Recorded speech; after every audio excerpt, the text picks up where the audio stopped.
வணக்கம் அன்பு நேயர்களே. இன்றைக்கி நம்ம எங்கே போகிறோம்னு பார்த்தீங்கன்னா, ஒரு அருமையான ஒரு கோயிலுக்கு தான். சென்னைக்கு மிக அருகில் இருக்கிற கோவளத்துக்கு தான் நம்ம போகிறோம்.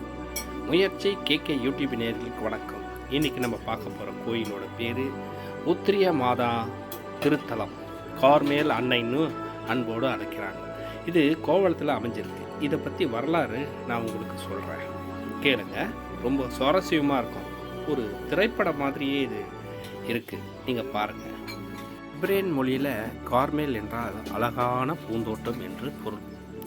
இஸ்ரேல் நாட்டில் உள்ள வரலாற்று சிறப்புமிக்க கார்மேல் மலையில் 12ஆம் 13ஆம் நூற்றாண்டில் வாழ்ந்த வனத்துறவிகள் கார்மேல் அன்னைக்கு ஒரு சபை வச்சு அவங்களுக்கு ஒரு கோயில் கட்டியிருந்தாங்க. அதனால தான் அவங்களுக்கு கார்மேல் அன்னைன்னு நம்ம அன்போடு அழைக்கிறோம்.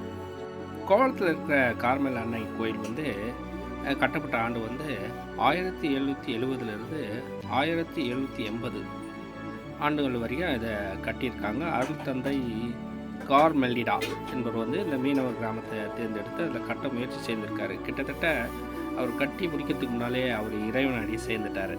கிட்டத்தட்ட 20 வருஷமாக அது அறகுறையாக இருந்திருக்கு அந்த கார்மேல் அன்னை கோயில் கோவளத்தில். இப்போ தான் அன்னையோட காட்சி எல்லாமே வரப்போகுது. நம்ம மயிலாப்பூரில் இருக்கிற சாந்தோம் சர்ச் இருக்குல்ல, அங்கே போர்ச்சுகீச வணிகர் ஒருத்தர், பெரிய பணக்காரர், கோடீஸ்வரர் அவர் இருக்கார். அவர் பேர் ஜான் டி மண்டே.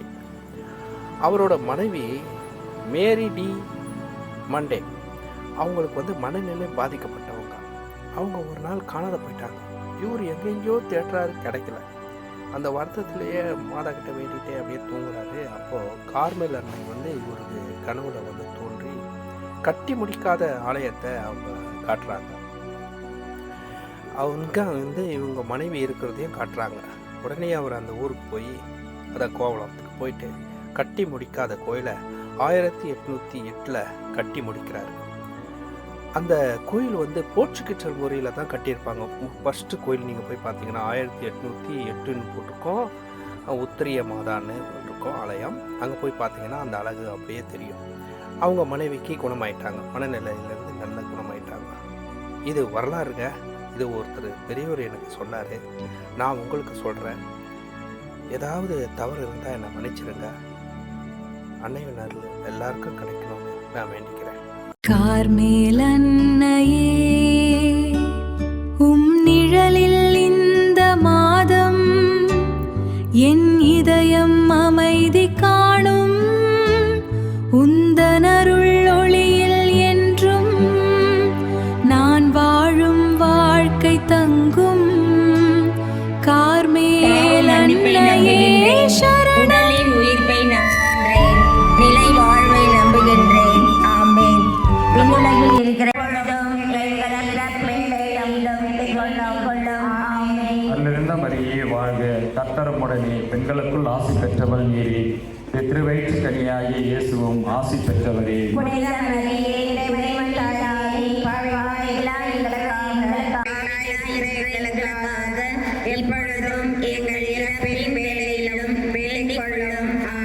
அல்லிருந்த மரியே வாழ்க, கர்த்தருமுடனே பெண்களுக்குள் ஆசி பெற்றவள் நீரே. திருவயிற்று கனியாகிய இயேசுவும் ஆசி பெற்றவரே.